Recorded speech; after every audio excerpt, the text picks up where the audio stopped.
Tell them what it's going to be. You know, I'm a hunter. I'm a fisherman. I love being outdoors. And I'm really scared now that the next time I go to my bait shop, it's going to be in protected habitat and I'm not going to be able to buy the bait that I want to go fish with. It's a sad day in this country when, based on an environmental opinion, they can put farmers out of work.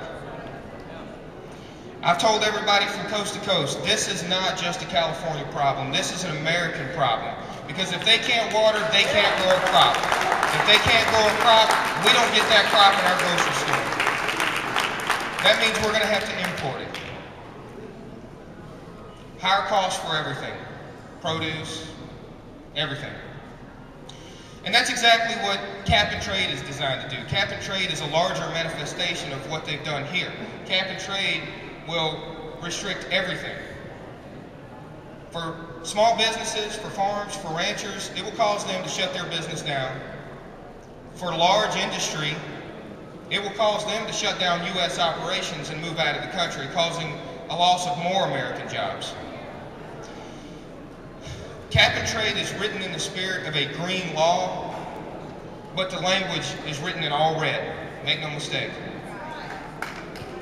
I tell everyone when you hear the word, absolutely, that's worth applause, you bet. I tell everyone when you hear the word green law, run. Run as fast as you can away from it. Because the green that they're talking about in green law is not agriculture green. The green in green law is money green. It's cash green.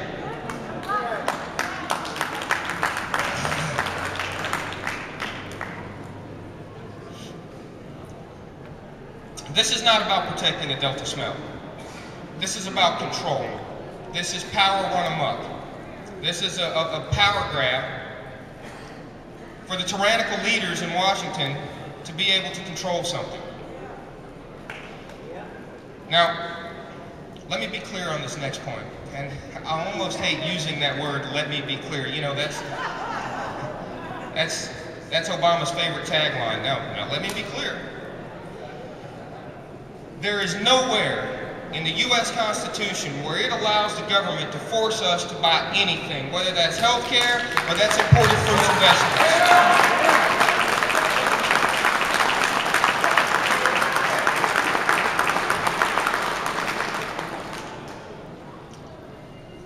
So I've been telling everybody that, but I've been telling everybody this also. I'm not going to stand up here and give you all the bad news, because here's the good news. It's not too late. It's not too late to make a change. It's not too late to stop this. We came up with an action plan early on in this tour. The first part of my action plan, and I've told everybody in every state and every stop that we've had, is we want to boycott any imported fruits and vegetables. We got American farmers that can grow a product. Let those American farmers grow that product.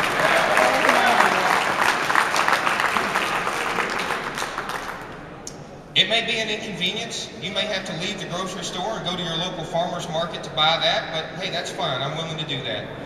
Second point of our action plan is change starts in our own backyard. If you've been to a Tea Party, you've heard them say, contact your federal representative, contact your congressman, contact your senator.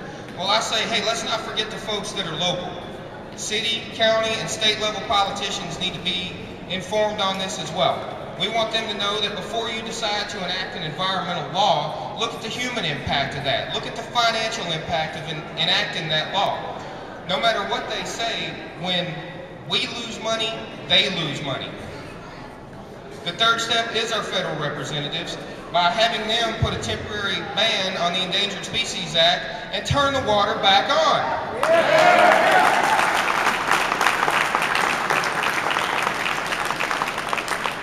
The last point in the action plan, and this is the most important point of all.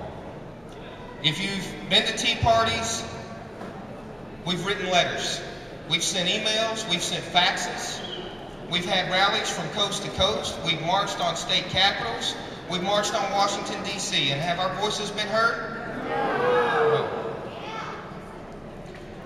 So the most important part of our action plan is come 2010 midterm elections, our votes have to say what our voices have been saying.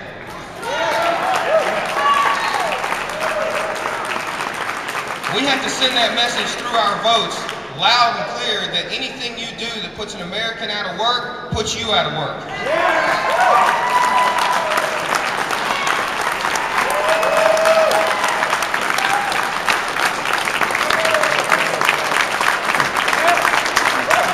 We have to tell them that anything you do that takes another dime out of my pocket takes you out of office. And anything that you do that redistributes my wealth redistributes you right out on the street looking for another job. I thank you for your time. I have loved being a part of this. This is something that was so important to me that when I got a call on this, I took my own time away. I took 3 weeks of vacation time on my own to come out and try to help this cause.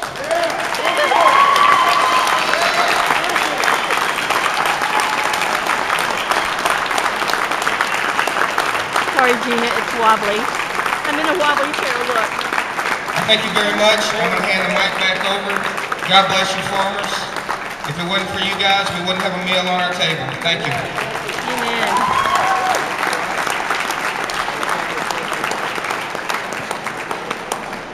He's getting his notes now, and now he's walking off the stage. I want to thank you all for hanging out too, and I see some young guys.